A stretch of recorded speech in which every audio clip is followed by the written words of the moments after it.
Oh yeah, Tashi tele. Oh yeah, Tashi tele.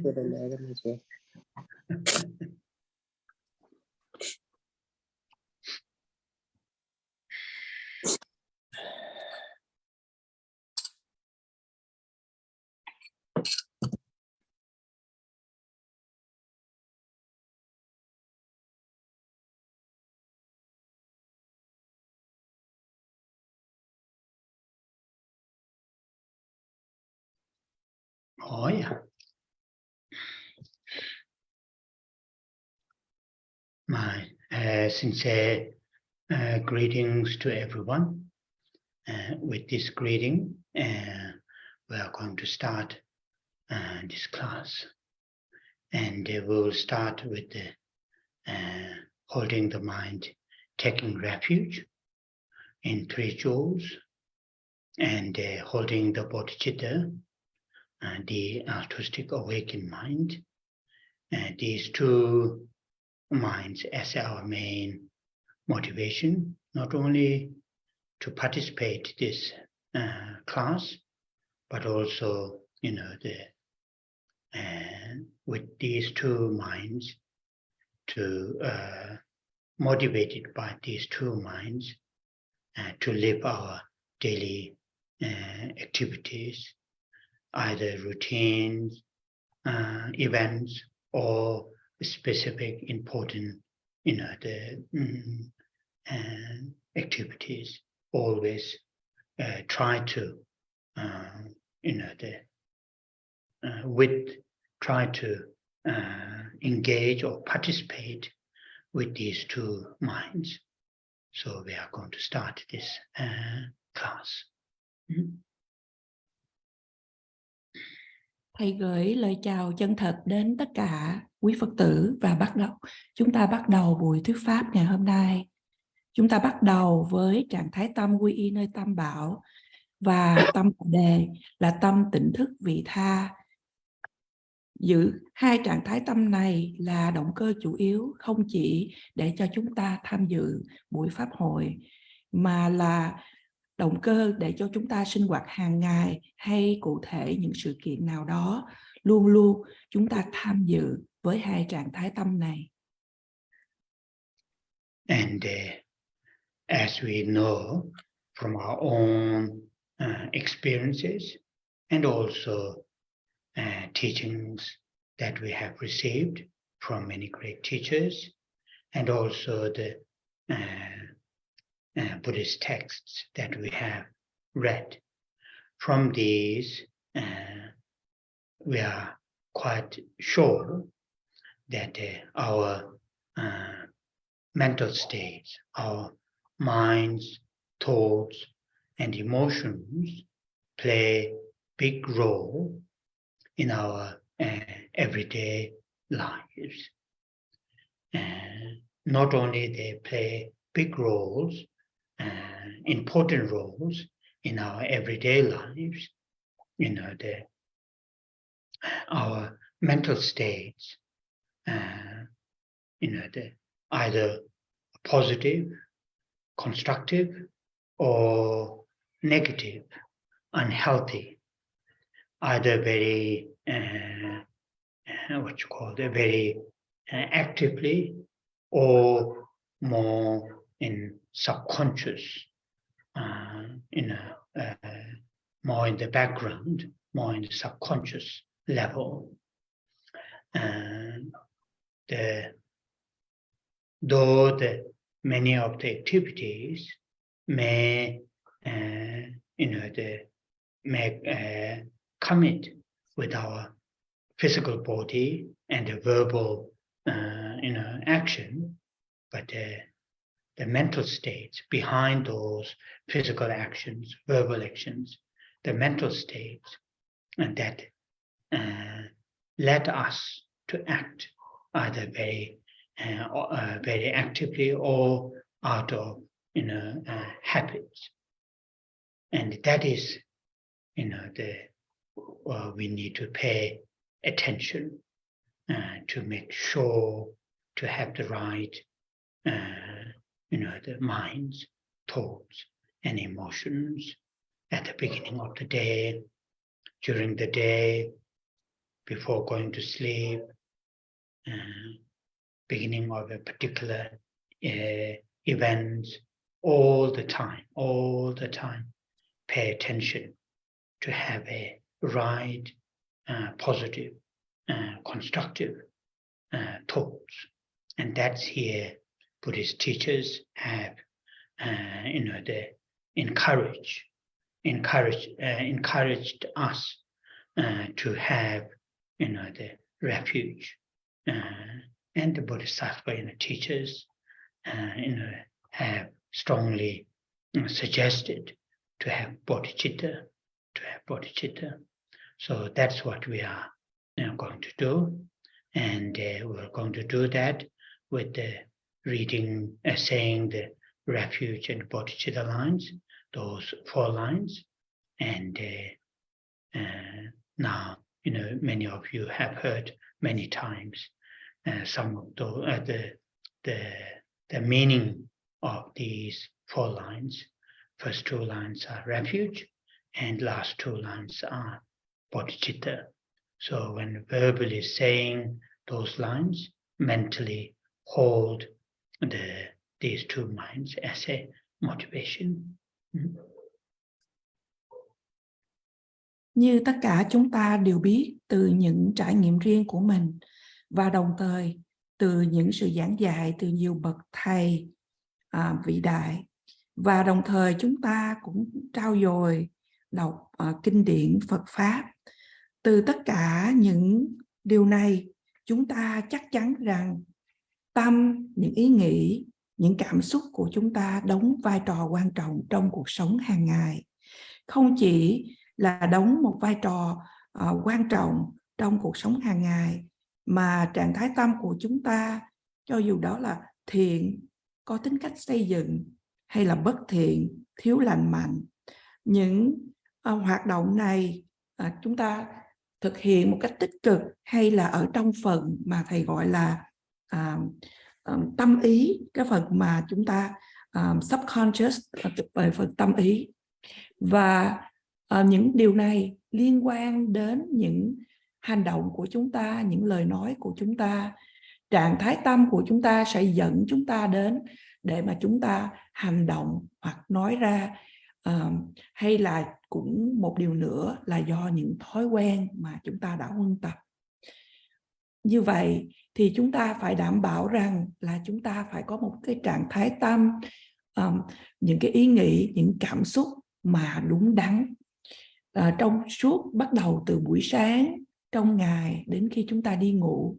Trong suốt thời gian chúng ta hãy để ý đến những trạng thái tâm của mình để mà xây dựng lên một trạng thái tâm thiện, tích cực, lành mạnh. Và ở đây những bậc thầy Phật giáo đã khuyến khích chúng ta để quy y nơi Tam Bảo, và đồng thời những bậc thầy nói theo Bồ Tát Thừa cũng khuyến khích chúng ta tu học về Bồ Tát Hạnh. Và như vậy chúng ta hãy cùng trì tụng câu kệ quy y nơi Tam Bảo và khai triển Bồ Đề Tâm. Trong 4 dòng kệ này thì như quý vị đã nghe rất là nhiều lần, 2 dòng kệ đầu là nói về sự quy y, và 2 dòng kệ cuối nói về sự khai triển Bồ Đề tâm. Oh, yeah.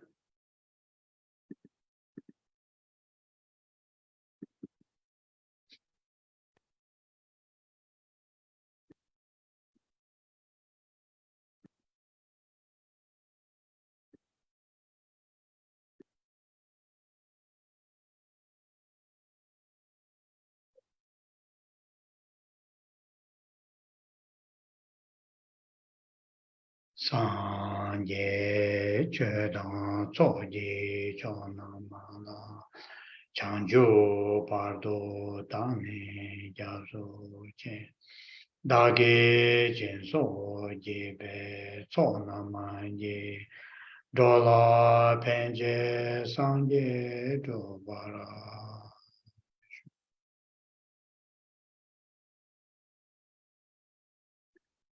Sanje Chedan Tsoji Chonamala Chanjo Pardo Dane Jaso Che Dagi Jenso Jebe Tsonamaje Dola Penje Sanje Dobara Shon.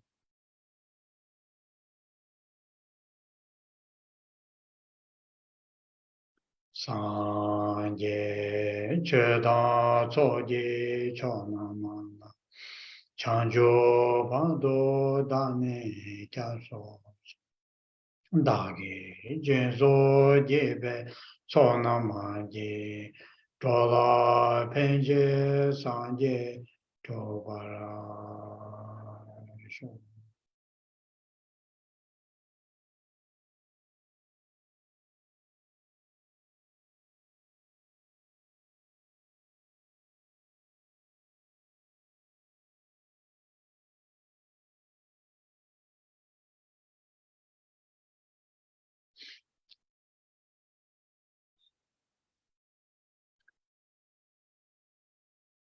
With the mind taking refuge and mind of enlightenment, bodhicitta, as our motivation to join this gathering.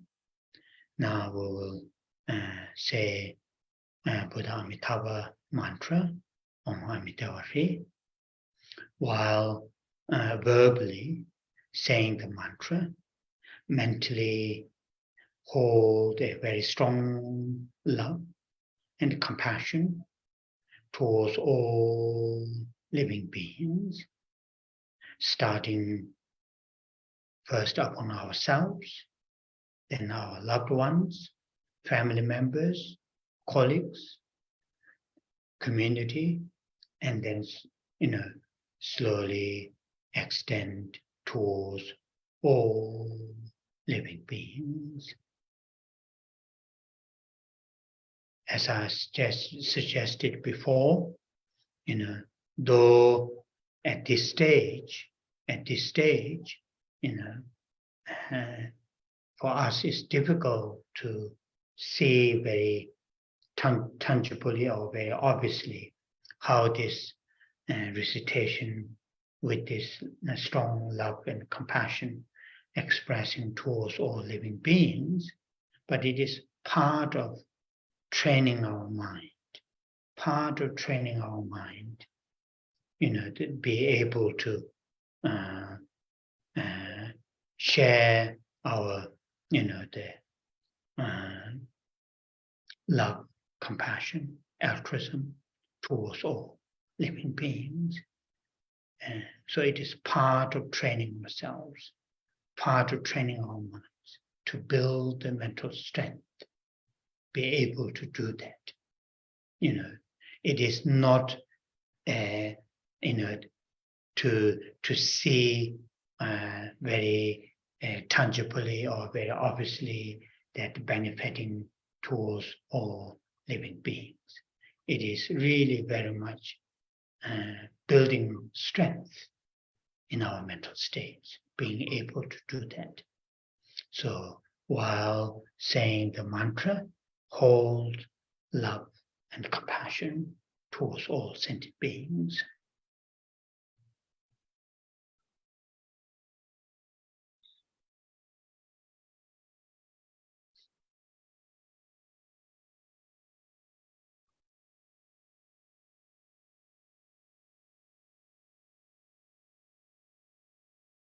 your microphone is switched off. Yes, can you project? Thank you. Với tâm quy y nơi Tam Bảo và tâm giác ngộ là tâm Bồ Đề để cho chúng ta tham dự buổi Pháp hội ngày hôm nay. Bây giờ chúng ta hãy cùng trì tụng câu mật chú của Đức Phật A Di Đà, OM MANI PADME HUM. Trong khi chúng ta trì tụng bằng lời nói câu mật chú, về phần tâm ý, chúng ta hãy giữ lòng từ, lòng bi đối với tất cả chúng sinh. Trước nhất là đối với bản thân của mình, sau đó tới những người thương, gia đình, những người đồng nghiệp, cộng đồng, và từ từ nới rộng ra đối với tất cả chúng sinh hữu tình.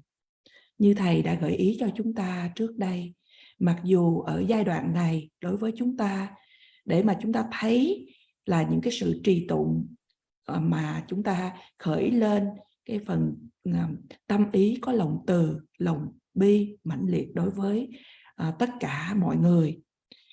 Chúng ta khó mà thấy được điều này, nhưng mà đây là một phần của sự luyện tâm để cho chúng ta sẽ có khả năng để chia sẻ lòng từ, lòng bi, lòng vị tha đối với tất cả chúng sinh. Và như vậy đây là một phần để mà luyện tâm, để xây dựng lên một cái sức mạnh về tâm ý để chúng ta có khả năng bày tỏ lòng từ, lòng bi như vậy. Ở giai đoạn này chúng ta sẽ không thấy được những cái lợi lạc một cách thiết thực hay rõ ràng của sự bày tỏ lòng từ, lòng bi đối với chúng sinh của mình.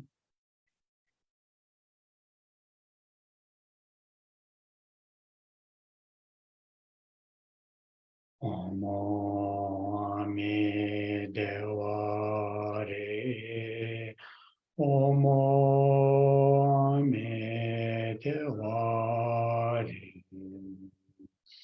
Om Mani Devare, Om Mani Devare.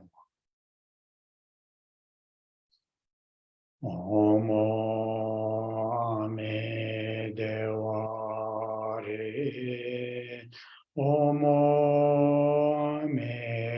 Devare, Om Mani Devare, Om Mani Devare. Om Mani Devare, Om Mani Devare, Om Mani Devare, Om Mani Devare. Om Mani Devare, Om Mani Devare, Om Mani Devare, Om Mani Devare. Om Mani Devare, Om Mani Devare, Om Mani Devare, Om Mani Devare. Om Mani Devare, Om Mani Devare, Om Mani Devare, Om Mani Devare. Om Mani Devare, Om Mani Devare, Om Ame Devare Om Ame Devare Om Ame Devare Om Ame Devare Om Ame Devare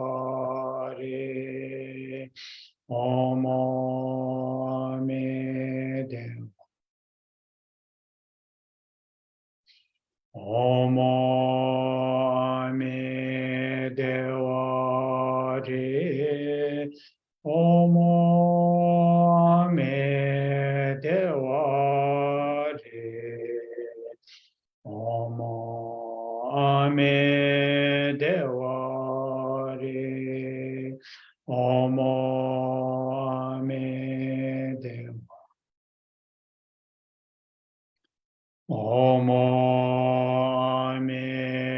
Devare Om Ame Devare Om Ame Devare Om Ame Devare Om Ame Devare Om Ame Devare Om Ame Devare Om Ame Devare Om Ame Devare Om Ame Devare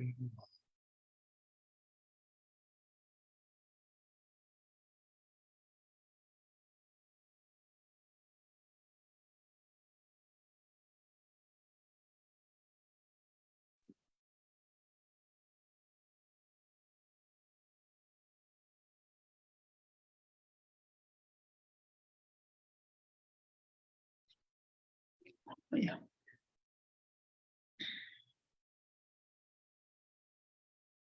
So this session, I would like to start with the quoting from one of a great Tibetan teachers have said, my first 20 years have passed thinking I'm small, I'm young, I'm very young, The next 20 years thinking about, I need to prepare my things and my lives and past next 20 years thinking and with that thought, living in that kind of life. Then next, the 20 years now, it's too late. I'm old now. It's too late. I'm too old to do the Dharma practice. So that is according, those days, the life expectation is around 60 years. And so first meaning is first 20 years, now I'm young, so Dharma practice is not the priority. And the next 20 years past, I need to prepare my life, make sure I have enough things. And the next 20 years, then thinking, now I'm too old to do the Dharma practice. And then, that is the sign, or that is at the end, the result is, empty-handed, and then going to the next life. So this statement really, clearly to like my case, have a very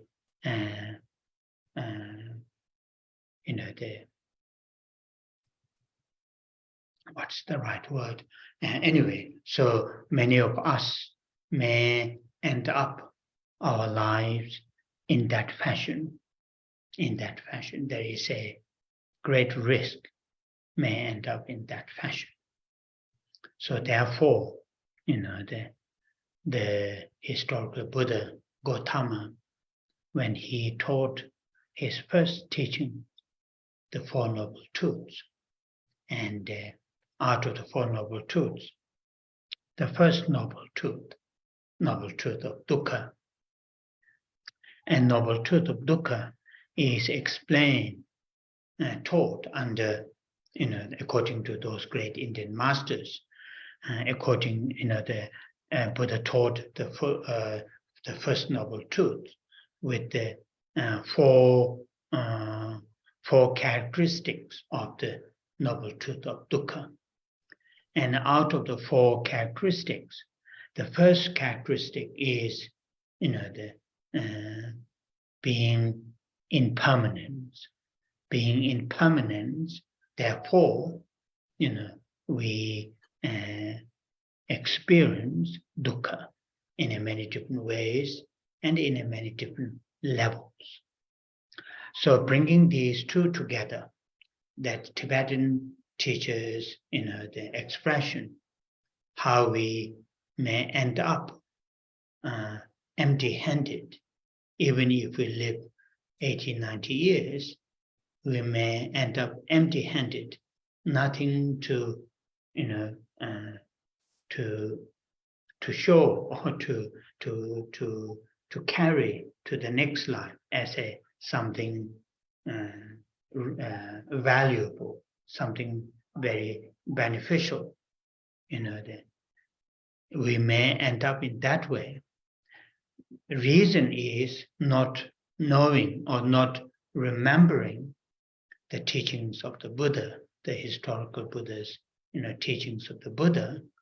Among his many important points, the teachings that he had given, but his first teaching, that is Four Noble Truths.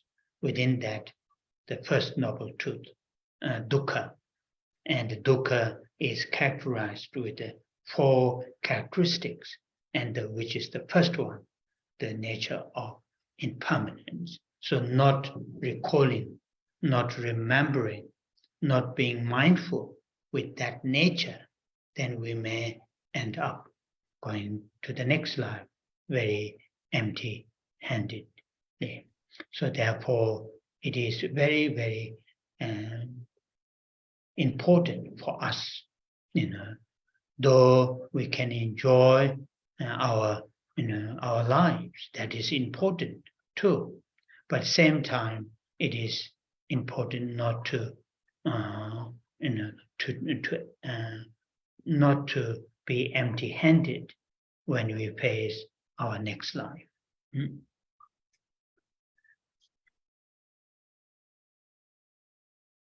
Trong bài giảng ngày hôm nay, Thầy muốn bắt đầu bởi trích dẫn cho chúng ta một cái câu nói của một bậc thầy.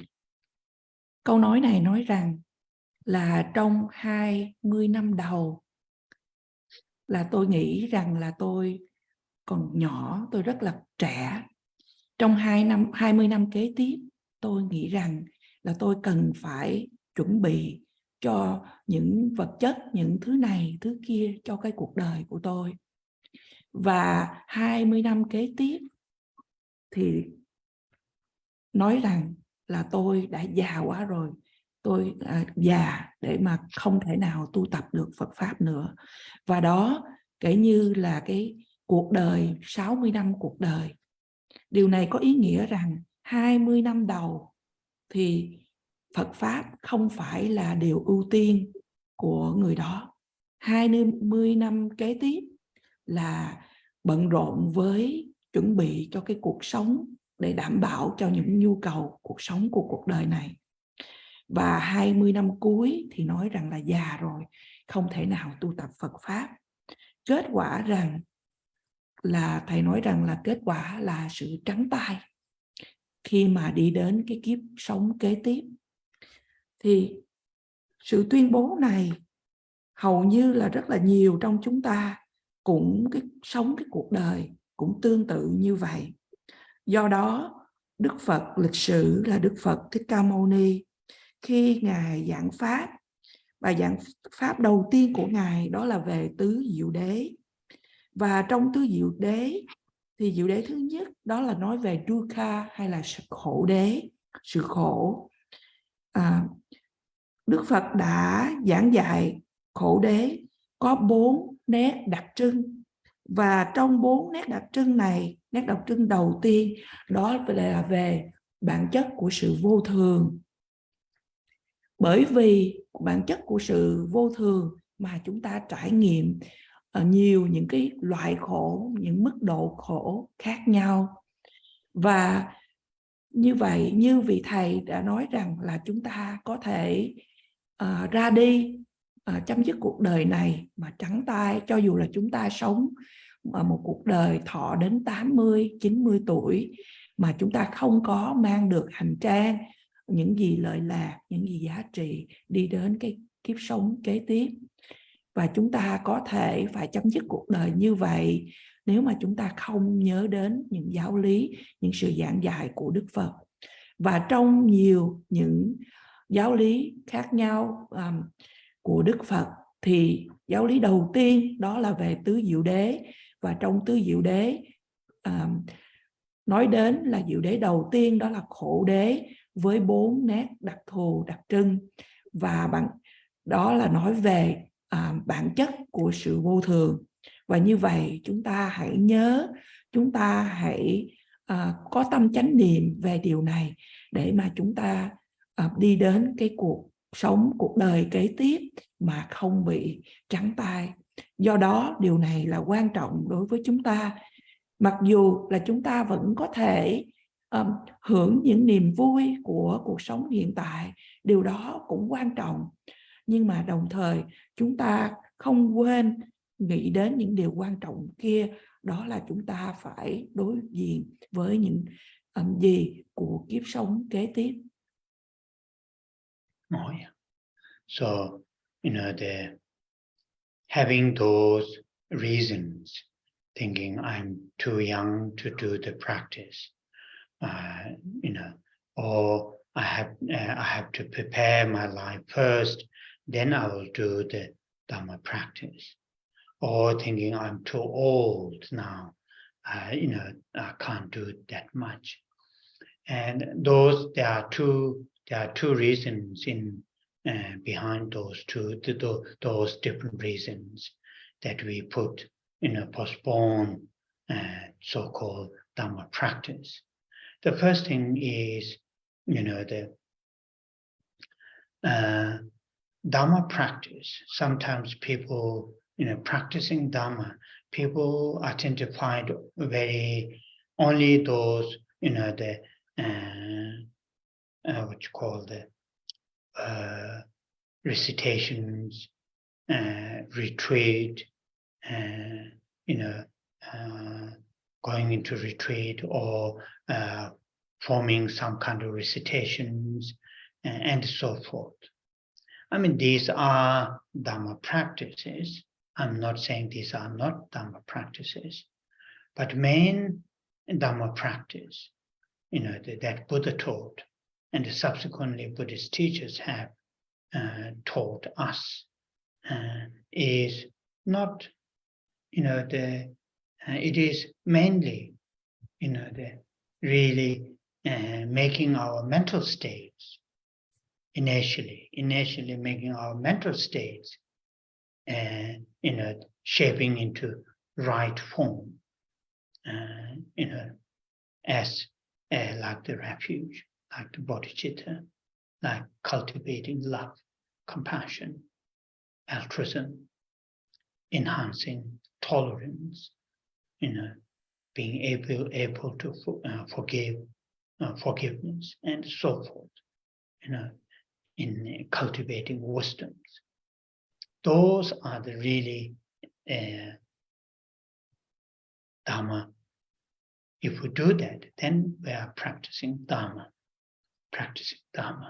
Because Dharma, as you know, in 3 jewels, here out of the 3 jewels, the second jewel, Dharma, refers to mainly 2 things: enhancing those good qualities, those mental qualities, and due to cultivation of these mental qualities, then experiencing, the cessation of dukkha and origins of dukkha.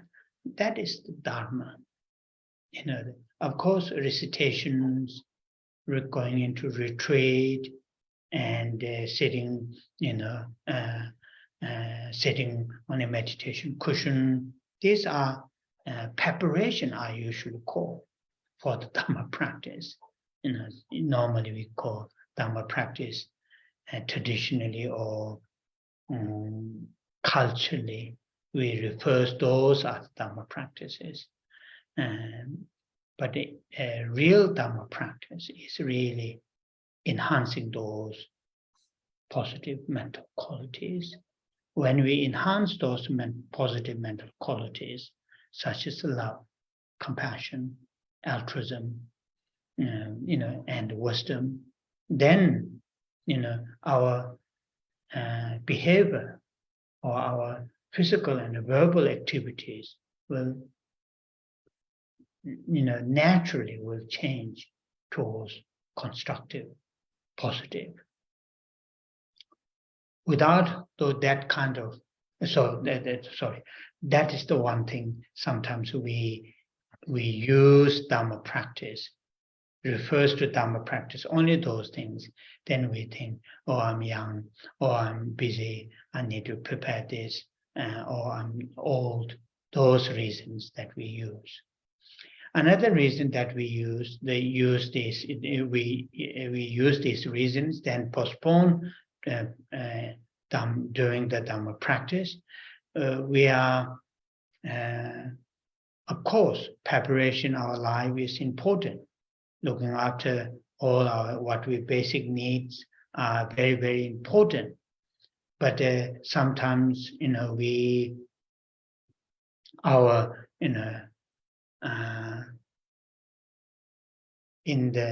the list of what we need to do in everyday lives, during the week, during the month, during the year, in the list, many of us put Dhamma practice not at the top of the list. It comes, if we are lucky, at the middle, and many of us may come at the last. It is in the last in the list when everything is done. Then, if there is spare time or spare energy, then we'll, say I will do Dhamma practice. So we are unable to see how crucial, how important to do the Dhamma practice. So, all the time to remind ourselves, Dhamma practice is not just the recitation, not just getting into retreat, not just sitting on the meditation cushion. It is really changing our attitudes. And changing our attitude can be done at any time, at any places, and so at any time. So therefore, when I'm young, when I'm old, when I finish these jobs, we don't need to do that.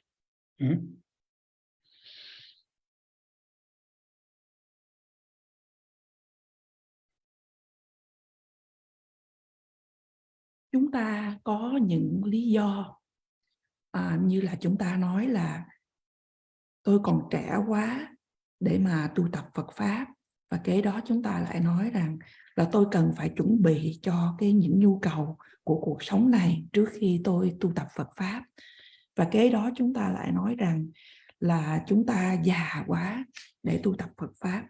Đây là những cái lý do thường thường chúng ta nói để mà chúng ta trì hoãn sự tu tập Phật Pháp.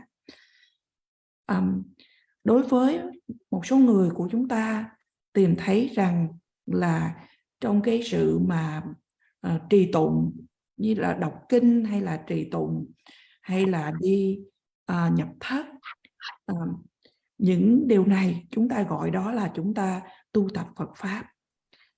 Thầy không nói rằng là những điều này không phải là sự tu tập Phật Pháp, nhưng mà sự tu tập Phật Pháp chính yếu mà Đức Phật đã chỉ dạy cho chúng ta, và kế đó những bậc thầy nói theo Đức Phật đã chỉ dạy cho chúng ta. Và các ngài đã nói rằng là tu tập Phật Pháp đó là để cho chúng ta uốn nắn cái trạng thái tâm thức của mình đi đến một cái hình dạng mà nó thích hợp, nó đúng đắn. Đó là trạng thái tâm của sự quy y nơi Tam Bảo, trạng thái tâm Bồ Đề, trưởng dưỡng lòng từ, lòng bi, lòng vị tha, dung thứ, và có khả năng để mà tha thứ cho người khác, và trưởng dưỡng trí tuệ. Đó mới thật sự là tu tập Phật Pháp chân chính. Nếu chúng ta làm được điều đó, đó là sự tu tập Phật Pháp. Và như quý vị đã biết, chúng ta có nói đến 3 ngôi báo, đó là Tam Bảo, Phật, Pháp và Tăng. Ngôi báo thứ nhì đó là Pháp, là để cho chúng ta tăng trưởng đi trạng thái tâm của mình, phẩm chất của trạng thái tâm của mình. Và từ đó thì chúng ta có thể trải nghiệm được sự chấm dứt những nguồn gốc của sự đau khổ và chấm dứt của sự khổ. Và đó là sự thực hành về Pháp. Lại dĩ nhiên tụng kinh, trì tụng, đi nhập thất hay chúng ta ngồi trên những bồ đoàn, đó thì thường thường thầy gọi đó là sự chuẩn bị tu tập. Và theo tập tục văn hóa thì chúng ta gọi đó là sự tu tập Phật Pháp. Nhưng mà sự tu tập Phật Pháp thật sự là để cho chúng ta tăng trưởng trạng thái tâm tích cực, những phẩm hạnh tốt đẹp của tâm mình, như là lòng từ, lòng bi, lòng vị tha và trí tuệ. Kế đó, khi chúng ta tăng trưởng được những điều này thì tự nhiên những hành động của chúng ta về phần thể xác hay về phần lời nói của chúng ta sẽ tự nhiên sẽ chuyển đổi theo chiều hướng đó. Và đó là điều mà chúng ta nói đến Phật Pháp. Thì như vậy, khi mà chúng ta nghĩ rằng là chúng ta còn trẻ quá, chúng ta cần phải chuẩn bị, hay chúng ta nói là chúng ta già, vân vân. Một trong những lý do khác nữa để mà chúng ta nói, để mà trì hoãn sự tu tập Phật Pháp, là dĩ nhiên ở đây thầy nói rằng là để mà lo lắng về những nhu cầu cần thiết căn bản cho cuộc sống của chúng ta là điều quan trọng. Và chúng ta có những danh sách, những bảng kê mà chúng ta cần phải, chúng ta viết xuống hay chúng ta ghi ở đâu đó để chúng ta phải thực hiện trong ngày, trong tuần, trong tháng, trong năm, vân vân. Nhưng mà sự tu tập Phật Pháp có thể là không có ở trên những bảng kê, những danh sách đó. Và nếu mà nó có thể có thì nó có thể là ở chính giữa cái list đó, cái bảng kê đó. Và cũng có thể là nó ở phần cuối, bởi vì chúng ta cứ nghĩ rằng là khi mà tất cả những điều mà tôi cần phải làm mà mình liệt kê mà xong, mà tôi có thời gian, tôi còn năng lực, thì cái đó tôi mới tu tập Phật Pháp. Như vậy thầy nhắc nhở cho chúng ta đều là chúng ta phải thấy được tầm quan trọng của sự tu tập Phật Pháp. Và chúng ta cũng nhắc nhở với chính mình là sự đọc kinh, trì tụng, tham dự nhập thất, ngồi trên bồ đoàn, vân vân, là cũng là sự tu tập Phật Pháp. Nhưng mà sự tu tập Phật Pháp chính yếu thật sự là để chúng ta chuyển hóa thái độ của mình. Và điều này chúng ta có thể thực hiện ở bất cứ thời gian nào, bất cứ ở nơi đâu. Cho dù như vậy, những lý do như là tôi còn trẻ quá, tôi cần bận bịu cho nhu cầu của cuộc sống, hay tôi già quá, những điều này không phải là những điều thiết yếu. Hỏi in sorry, it was too long in my previous explanation. In a nutshell, what I've said so far is this, whenever there is an opportunity in terms of the time, in terms of your energy and resources, whenever there's opportunity to meditate on love, on compassion, on altruism, refuge, whenever, even if it is just few minutes, seize that opportunity, not to think I will do later. That is the one point, what I'm suggesting here. The second point is, every now and then to remind ourselves the nature of impermanence. Everything is subject to change. Nothing is static, standing, including this life, including the great opportunities that we have to practice Dharma all the time, to remind ourselves that nature. Also, along that, to think how fortunate that we are, having this kind of opportunity, having encountered Buddha Dharma, having met many great teachers, received many great teachings, have there are many facilities to study Dharma, through the reading the books and in many other ways. So that sort of things which we need to think, not to think again and again, not take for granted. So that is the nutshell, the points what I'm making in the previous twice very long blah blah blah.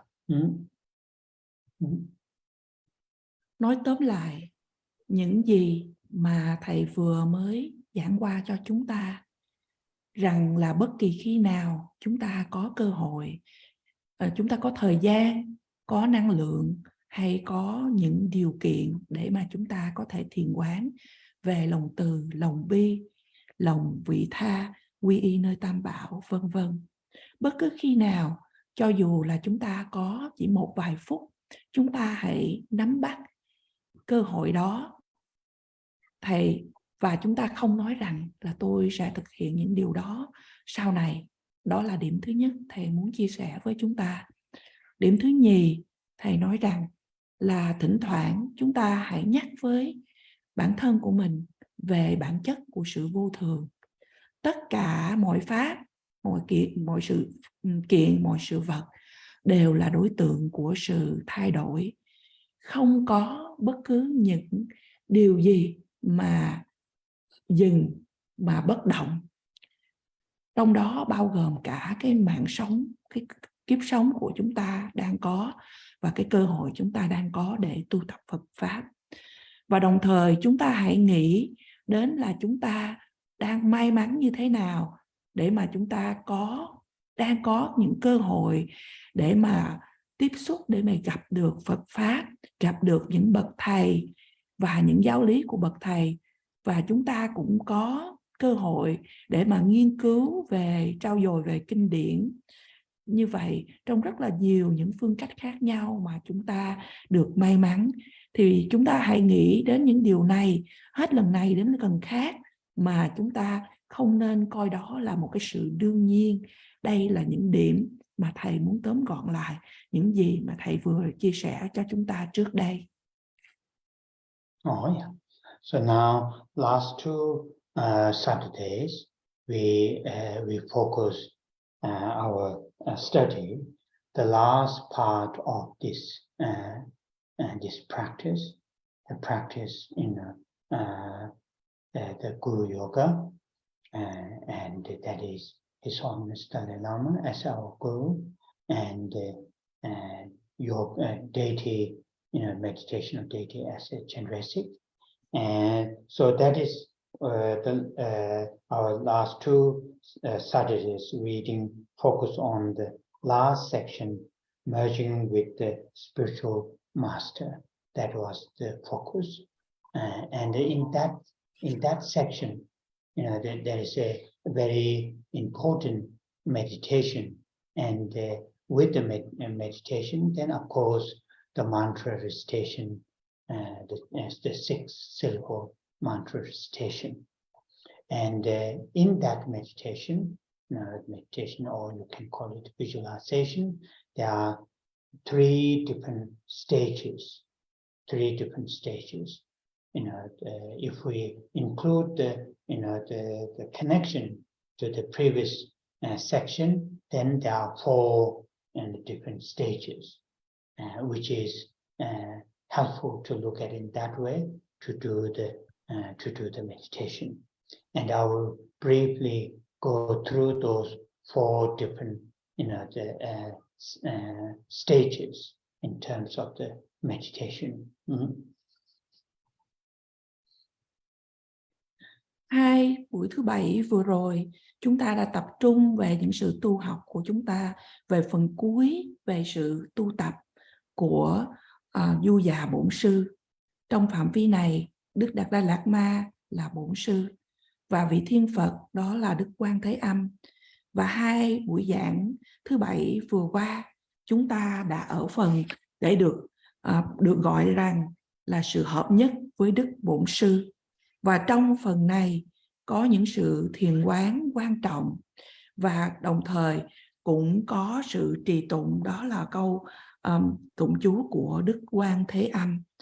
Và đồng thời cũng có phần quán tưởng trong 3 giai đoạn.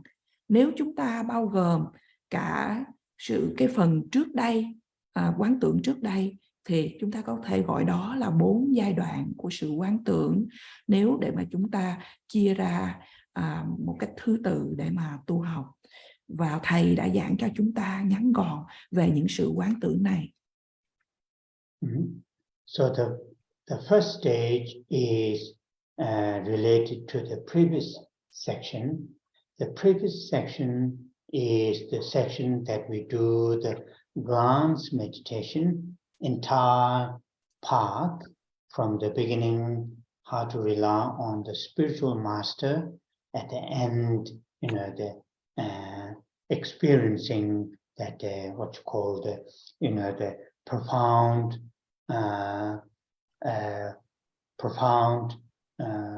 bliss and emptiness, which is the essence of the Vajrayana practice. So by doing this, by performing or following glance meditation on these different stages, then when the practitioner reach at that stage, the last stage, which is the union of bliss and emptiness, then move to this actual merging the spiritual master. So that is, if we put it into stages, that is the first stage.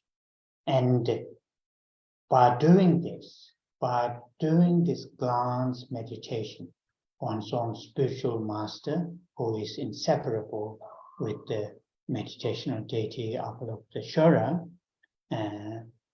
with the great joy, with the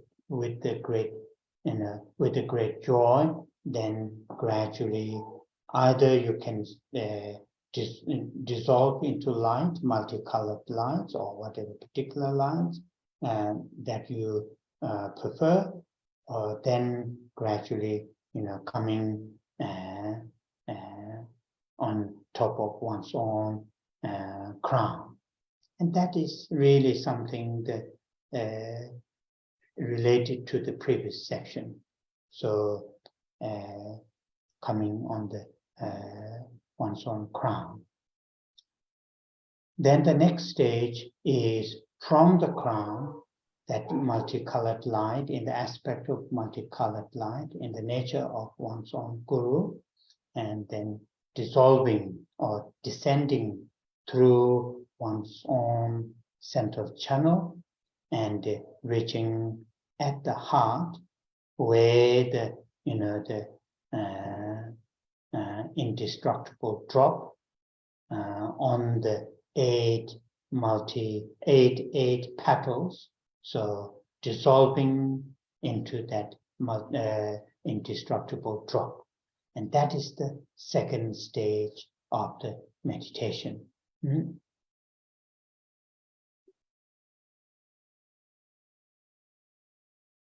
Bước trước tiên là đoạn học đầu tiên, đó là chúng ta bắt đầu từ ở trang 20 và chúng ta nói đến về sự thiền quán lướt qua.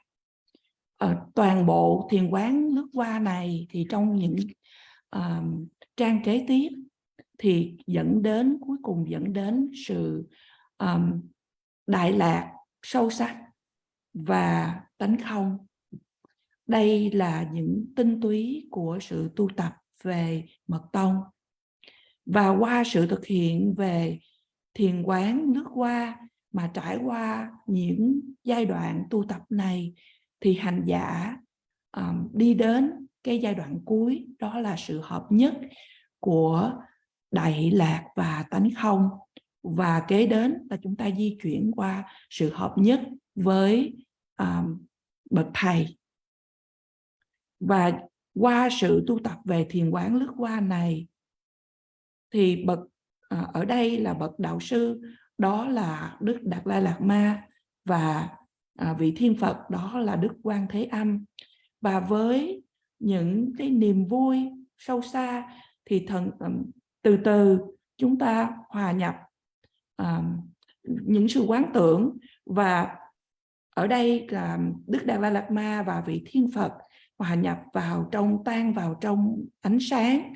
Thì ánh sáng có thể là ánh sáng đủ màu hay là bất kỳ những màu sắc nào mà chúng ta muốn chọn. Thì hòa tan vào ánh sáng và đi đến ở đỉnh đầu của chúng ta. Và giai đoạn kế tiếp là từ ở trên những tia sáng ở trên đỉnh đầu của chúng ta, trong dạng của những ánh sáng đủ màu mà trong bản chất của vị bổn sư, thì sẽ đi xuống qua luồng khí lực trung tâm, sẽ dẫn đến ở vùng tim của chúng ta, nơi mà có giọt bất hoại nằm ở chính giữa của hoa sen 8 cánh, và hòa tan vào giọt bất hoại này. Và đây là giai đoạn thiền quán thứ nhì. So when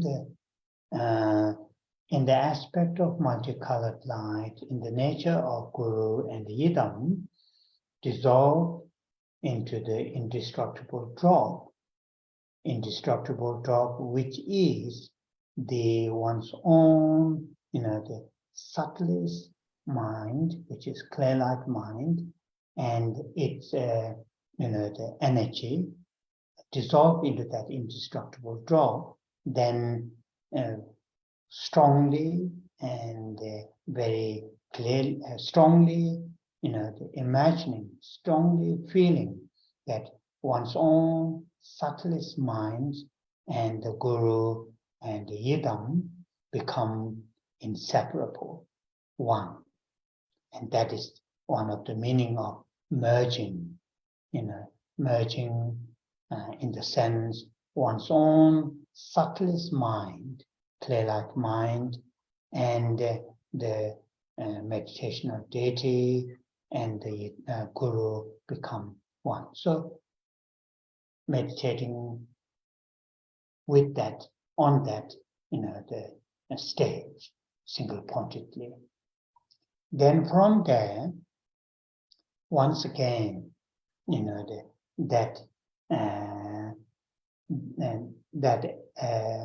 whether you can use the term essence, that one's own subtlest mind and the Guru and Yidam, that arise into arises into, once again, Guru, and at the Guru's heart, form Tsering, as a form Tsering's heart on a lotus and the moon disk, and syllable free, seed syllable free at its center, standing, and then 6 syllable mantra, standing around the syllable free. And that is the third stage of the meditation or the visualization that that involves.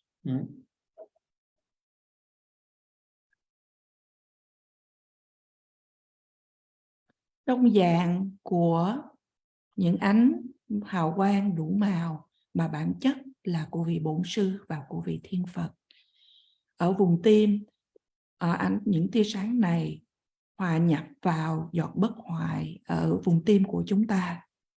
Kế đó chúng ta hãy khởi lên cái sự quán tưởng một cách mãnh liệt. Hay chúng ta cảm nhận rằng là tâm vi tế nhất của mình. Thì tâm vi tế nhất của mình ở đây đó nói là về cái tâm vi tế nhất và năng lượng vi tế nhất. Thì tâm vi tế nhất của mình và Đức Bổn Sư và vị Thiên Phật trở thành một, không tách rời, bất phân. Điều này có nghĩa rằng là cái sự hòa nhập với Đức Bổn Sư. Và trong cái sự thiền quán này thì thầy nhắc rằng đây là chúng ta tập trung thiền quán, tập trung về một điểm ở giai đoạn này. Thì kế đó, từ cái mà thầy tạm gọi là cái tinh túy đó, đó là sự hợp nhất của tâm, của giọt tinh chất của Đức Bổn Sư và vị Thiên Phật. Thì từ ở đây, ở vùng tim của chúng ta, một lần nữa khởi lên là một hình dáng của vị Bổn Sư, đó là Đức Dalai Lama. Và ở vùng tim của Đức Dalai Lama, trên hoa sen và đĩa hình mặt trăng thì có Đức Quan Thế Âm. Và ở trong vùng tim của Đức Quan Thế Âm, trên hoa sen và trên đĩa hình mặt trăng thì có chủng tử Sri. Và vây quanh chủng tử Sri là mật chú 6 chủng tử. Và đây là giai đoạn thiền quán thứ 3. And that is the visualization. With that visualization, what we need to do, imagine, from the syllable free and the mantra, 6 syllable mantra, and Avalokiteshvara, and the Guru. From there, the multicolored lights radiates, and through that, radiation of the multicolored lights, in the aspect of multicolored lights, in the nature of the great compassion, loving kindness, and all those great qualities to reach, to pervade entire one's own body, speech, and mind, and also, light radiates towards all living beings, all sentient beings, and imagining all the difficulties, whatever difficulties are there, and particularly the obstacles to enhance love, compassion, altruism. All those obstacles and difficulties are purified, and also same time imagine all the favorable conditions, causes and conditions, to enhance all those great qualities, and that those favorable causes and conditions are received. And that is the visualization. With the visualization, mentally, that we need to think that at the third stage.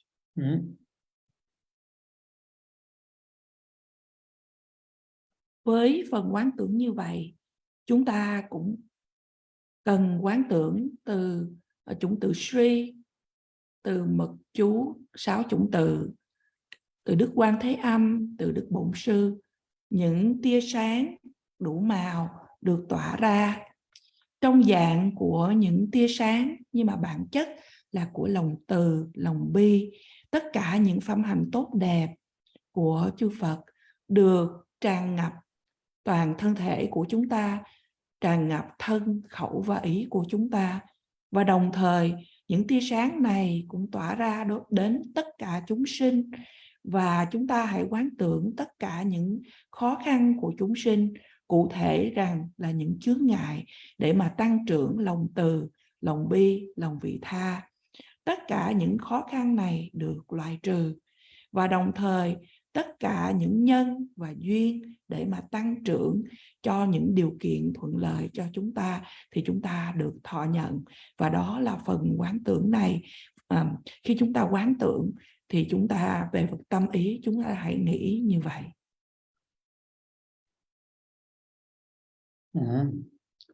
Then the last stage in that meditation is the visualization. Is once again, from the syllable tree, the mantra, then the generosity, and then also from the Guru, His Holiness Dalai Lama, then one's own, because these are at one's own heart on the lotus, lotus and what you call the moon disk, and from one's own body, light radiates towards entire universe and the living beings in the universe, and think, universe and living beings, sentient beings within the universe are completely purified, all their negativities, difficulties. And same time, with that visualization, think, all the what you call the physical things. All the physical things are the divine what's called the bodies, divine bodies, divine appearances. All the sounds are the divine mantra, and all the mental states are enlightened mental states, which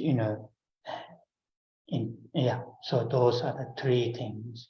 All the physical things appear into divine appearances. All the sounds in the universe are the divine sounds of the mantras. All the mental states are pure enlightened mental states. To have that kind of atmosphere and single-pointedly plays with that kind of atmosphere, then gradually to move into the mantra recitation, which is the 6th syllable mantra, OM MANI PADME HUM. And we need to train ourselves. Of course, initially, it is difficult to do 2-3 things simultaneously, with the mantra recitation, with the visualization, with these, important thinking points. But if we train gradually, bit by bit, gradually we can do, the visualization, hold the visualization, say the mantra, and also mentally to think these important points during these different stages. So so at the last part, after going through these different stages of the meditation, and then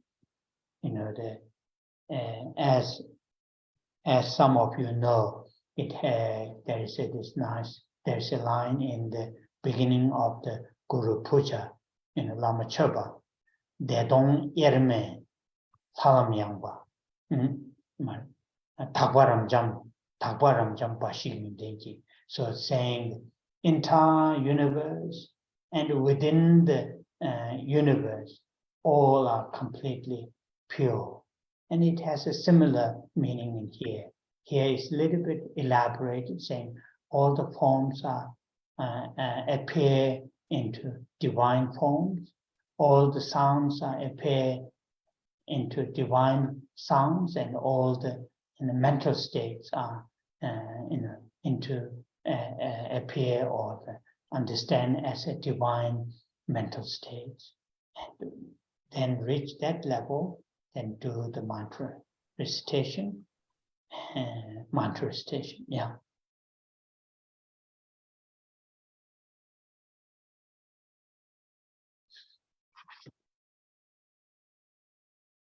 Một lần nữa, từ chủng từ Sri, từ câu mật chú Đức Bổn Sư và Đức Quan Thế Âm mà chúng ta đang quán tưởng là ở vùng tim của mình, thì những tia sáng, những tia hào quang này được tỏa ra đến toàn thể vũ trụ, và tất cả chúng sinh hữu tình trong toàn thể vũ trụ này được hoàn toàn thanh tịnh hóa tất cả những ác nghiệp.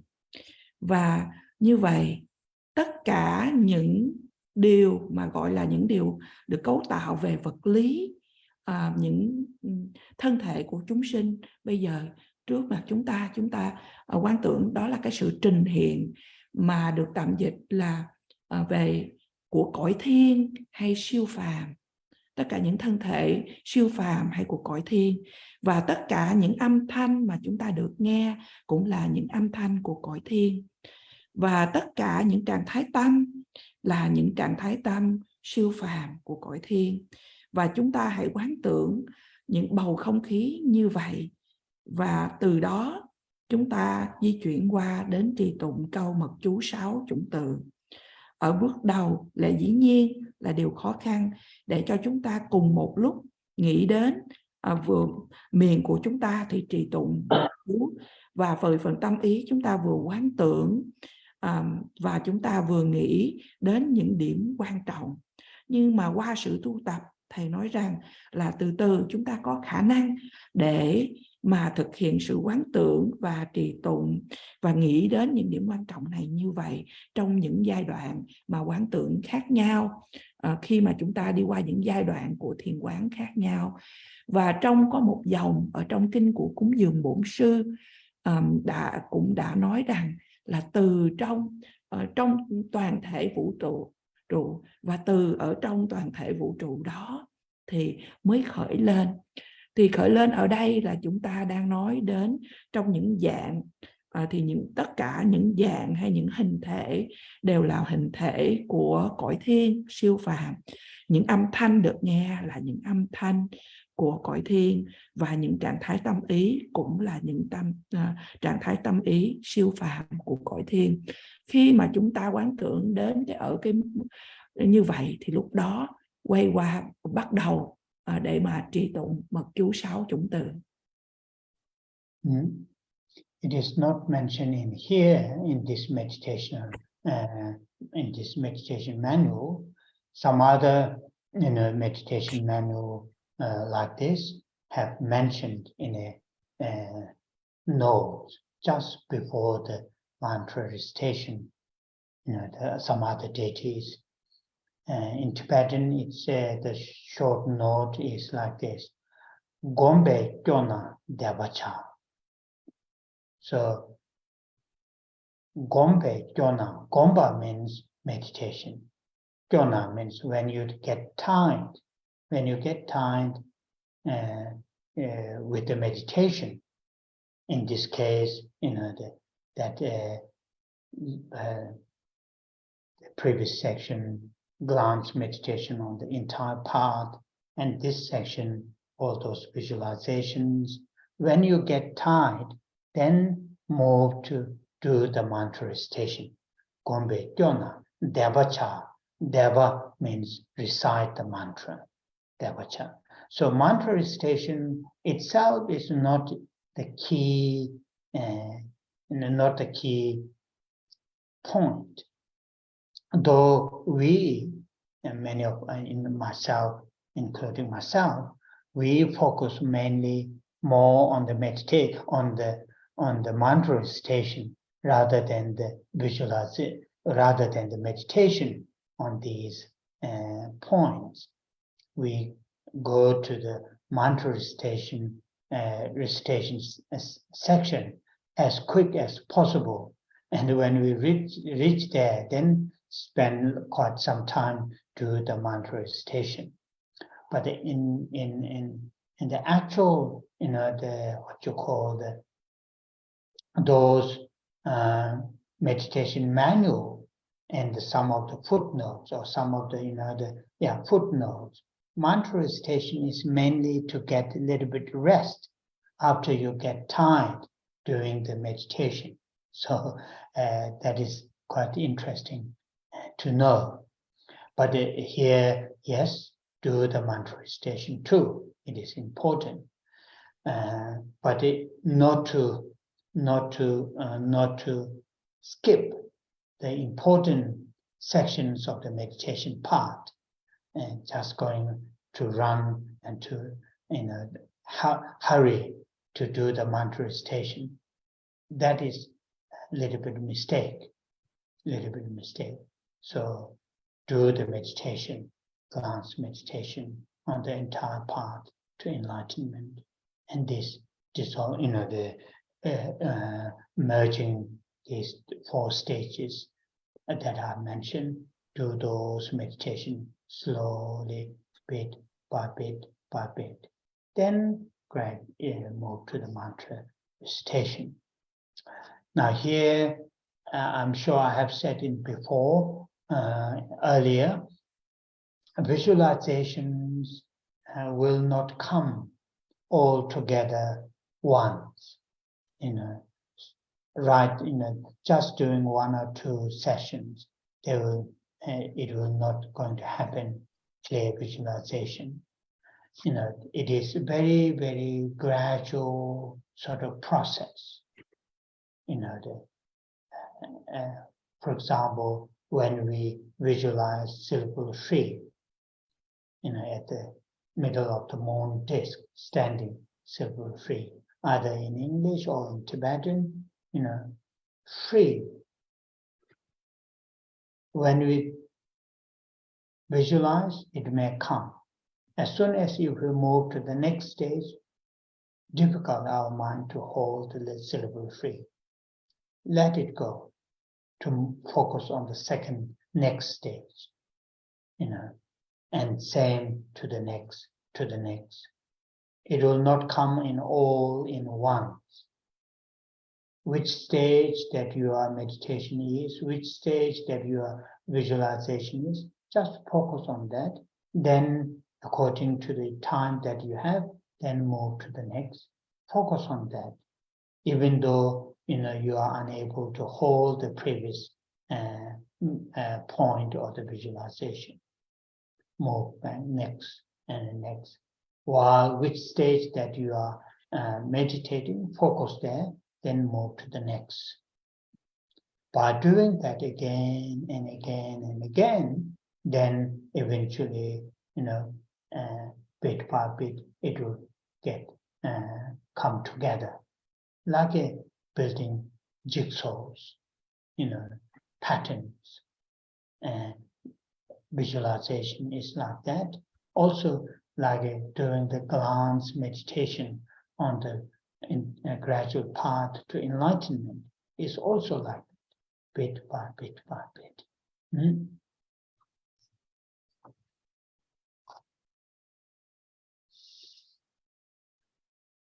Ở đây có một phần mà không được nói ở trong mật pháp này, nhưng mà những mật pháp khác có nhắc đến. Thì trước khi mà qua phần để mà trì tụng, thì trong tiếng Tây Tạng, thầy có dịch cái từ ngữ từ trong tiếng Tây Tạng. Gompe có nghĩa rằng là sự thiền quán, và guna là nếu mà chúng ta mệt. Khi mà mệt á, thì mới thiền qua, thì depacha là qua tới trì tụng. Có nghĩa là khi mà thiền quán mà mệt rồi thì chúng ta sẽ di chuyển qua đến cái sự trì tụng. Có nghĩa rằng là khi chúng ta thực hiện thiền quán mà lướt qua toàn bộ con đường tu tập, và sau một thời gian thì chúng ta mới di chuyển qua để mà trì tụng câu mật chú 6 chủng tự. Trì tụng câu mật chú 6 chủng tự ở đây thầy nhấn mạnh rằng là không phải là điểm then chốt. Mặc dù nhiều trong số chúng ta, trong đó có bao gồm cả thầy, chúng ta luôn tập trung về cái sự trì tụng mật chú, mà chúng ta không có tập trung nhiều trên cái sự thiền quán. Khi mà chúng ta thực hiện tu tập về mật pháp, thì khi mà về cái phần mà thiền quán thì chúng ta chỉ ráng làm càng nhanh càng tốt để mà chúng ta qua cái điều đó. Thì khi mà đến cái phần trì tụng thì chúng ta lại dừng lại để mà trì tụng câu mật chú. Nhưng mà thầy nói rằng là trong những mật pháp có nói rằng giảng nghĩa cho chúng ta biết rằng là câu mật chú là chỉ để cho tâm của chúng ta nghỉ ngơi, dừng lại để nghỉ ngơi một chút sau khi mà chúng ta thực hiện thiền quán. Như vậy ở đây thì chúng ta cũng quan trọng để cho chúng ta trì tụng câu mật chú 6 chủng tự. Nhưng mà thầy nhắc với chúng ta là không nên bỏ qua cái phần thiền quán, không nên mà vội vàng hấp tấp bỏ qua rồi đi đến để mà chúng ta chỉ trì tụng câu mật chú.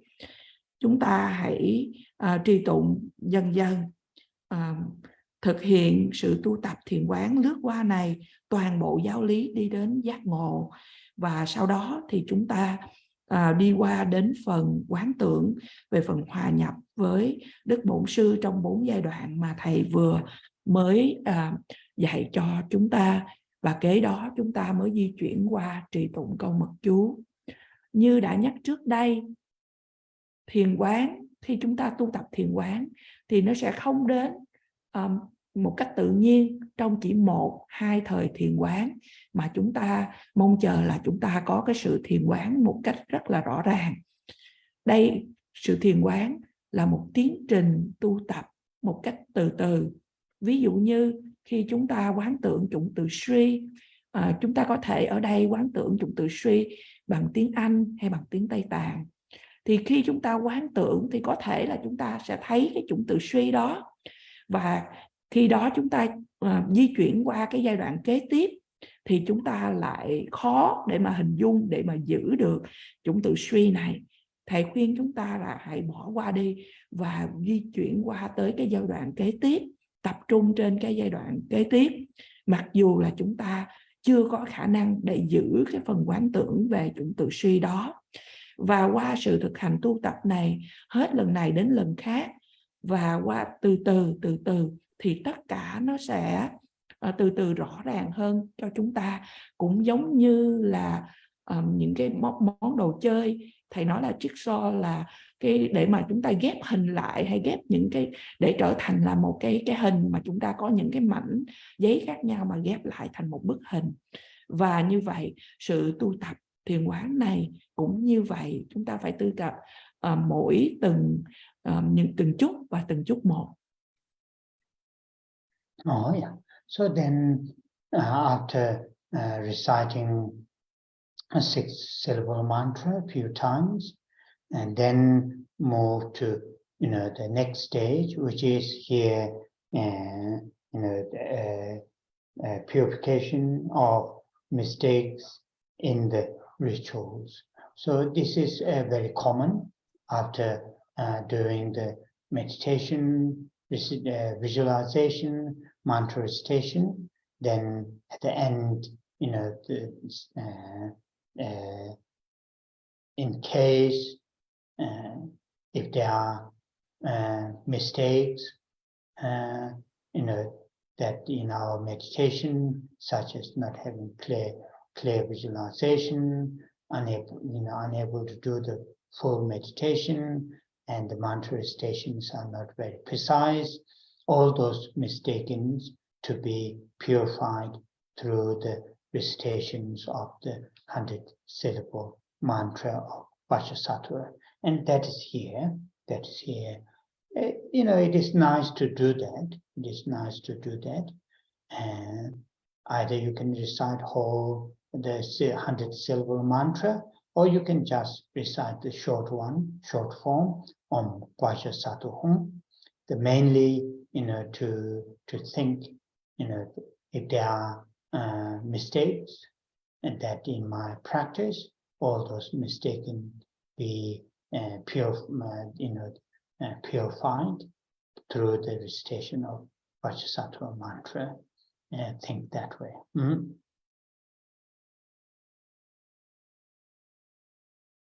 Sau khi chúng ta đã trì tụng câu mật chú 6 chủng từ và chúng ta qua tới giai đoạn kế tiếp, đó là thanh tịnh hóa những lỗi lầm mà chúng ta đã phạm. Sự tu tập này là thật là phổ thông sau phần mà chúng ta thực hiện tu tập quán tưởng hay là thiền quán. Trong trường hợp mà chúng ta có làm những gì sai sót trong thời tu tập thiền, như là chúng ta không có được cái sự quán tưởng một cách rõ ràng, hay chúng ta không có khả năng để mà hoàn tất cái thời thiền quán tưởng, hay chúng ta trì tụng có những sai sót, thì chúng ta trì tụng câu mật chú 100 chủng từ của Đức Kim Cang Tác Đọa để mà thanh tịnh hóa chướng ngại. Chúng ta có thể trì tụng câu mật chú dài 100 chủng từ, hay chúng ta có thể trì tụng câu mật chú ngắn OM Vajrasattva Hum. So then it's dedication. I will not read, I will not go any explanation on these lines of the dedications. You can do the dedication which is written in here, or any other form of dedication. That it doesn't matter that much which form. Short one, here is relatively long, this one, it doesn't matter. The main thing is to dedicate the virtues, the wholesomes that you have created by performing this Guru Yoga practice, dedicate towards well-beings of all living beings and all sentient beings, and particularly dedicate that oneself not to be separated from those great teachers, all the time, be oneself being taken care by those great teachers. Do that kind of dedication.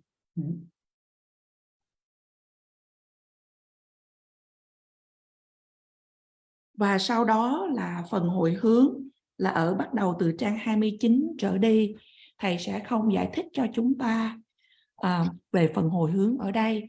Thầy nói rằng là bất kỳ phần hồi hướng nào chúng ta thực hiện cũng được. Phần hồi hướng ở đây khá dài. Chủ yếu ở đây là để cho chúng ta hồi hướng tất cả những thiện đức mà chúng ta đã tạo ra trong sự tu tập về mật pháp này đến phúc lợi của tất cả chúng sinh. Cụ thể rằng là chúng ta hồi hướng để cho bản thân của mình không bị chia lìa từ những bậc thầy, bậc đại sư, và trong tất cả những thời gian đều được tất cả bậc thầy của chúng ta quan tâm và lo lắng cho chúng ta. So that is the end of explanation on this very nicely put together, the Guru Yoga practice put together by His Holiness the Dalai Lama himself. And it seems, looking at my diary, it seems we spent almost exactly a year, not in a whole year, but a Saturday, whenever there's we can. And so it is useful and helpful to do this practice. And I'm not saying every day it might be difficult because you have other commitments, but in a frequently, and do it with not just reciting it, not just reading it, have some kind of understanding, profound understanding which explain in this text, and I have tried to explain some of those important points during this year, our gathering, during our gathering. So my, suggestion is to revisit some of, if you have taken notes or it is recorded, you can, some sections which you want to know more detail and more depth, and listen that section from the recording, so make it more, what's the right word? More, at the heart level, more from your heart, not just in a form of ritual. In that way, it will benefit you. Yeah.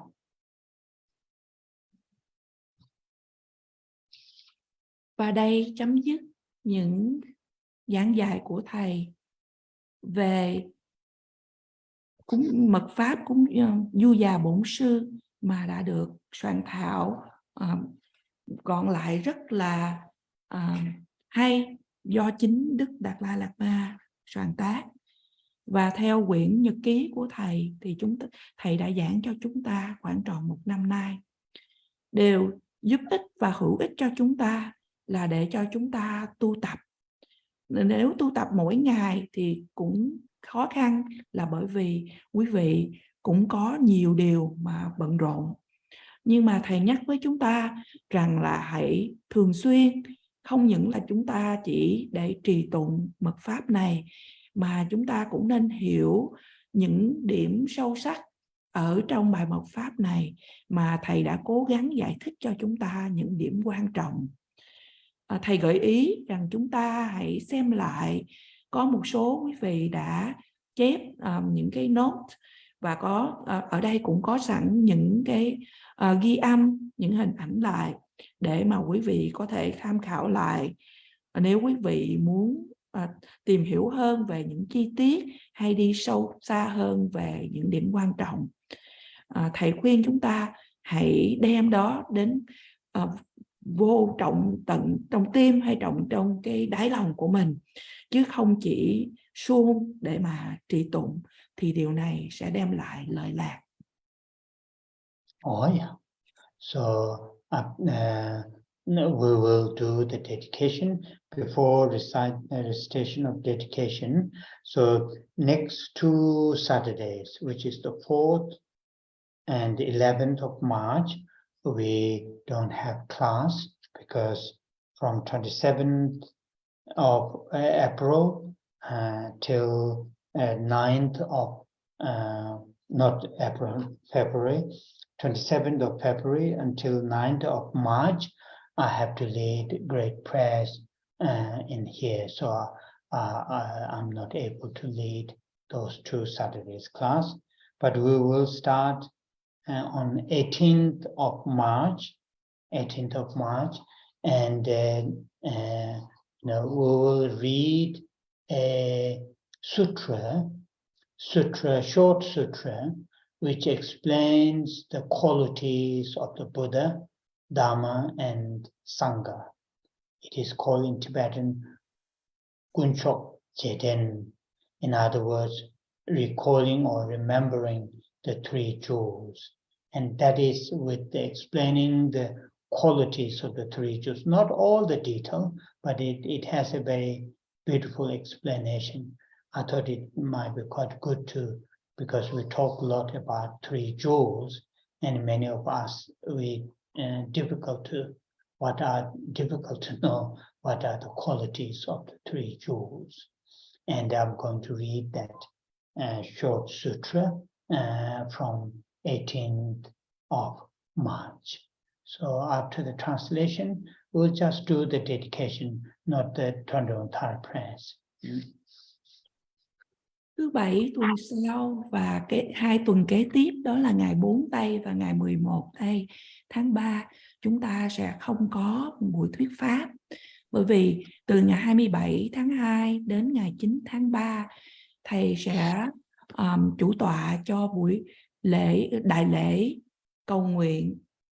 Và bắt đầu từ ngày 18 tây thứ Bảy ngày 18 tây tháng 3, Thầy sẽ giảng cho chúng ta về một kinh được gọi bằng tiếng Tây Tạng là Quyên Treden, có nghĩa rằng là nhớ lại những phẩm hạnh của Tam Bảo, để mà ở đây giải thích những phẩm hạnh của Phật, Pháp và Tăng.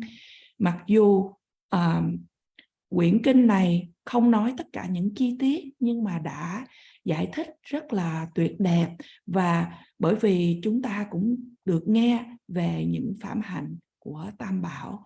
Và như vậy chúng ta sẽ nghỉ 2 tuần và sẽ trở lại vào ngày thứ Bảy ngày 18 tháng 3. Và bây giờ là về phần hồi hướng. Dedication.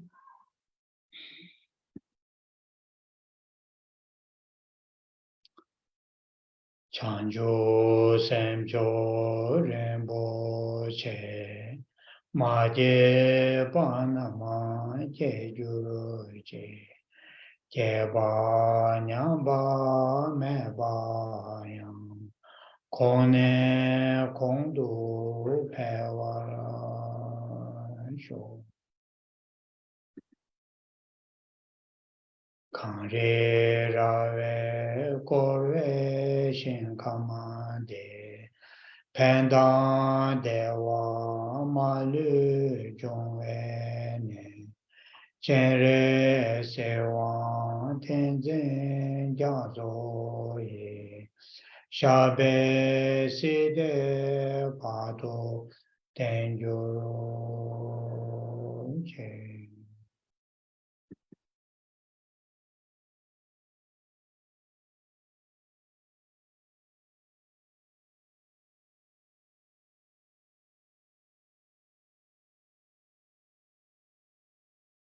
Oh yeah. Thank you.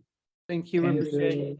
Thank you very much. Rinpoche. Thank you, Rinpoche. Thank you. Rinpoche. Thank you. Good night. Good night. Thank you for teaching us, Rinpoche. Yes, thank you. See you 2 weeks. Bye-bye. See you after 2 weeks. Okay. Thank you. Thank you. Take care. Bye-bye. Thank you. Bye-bye.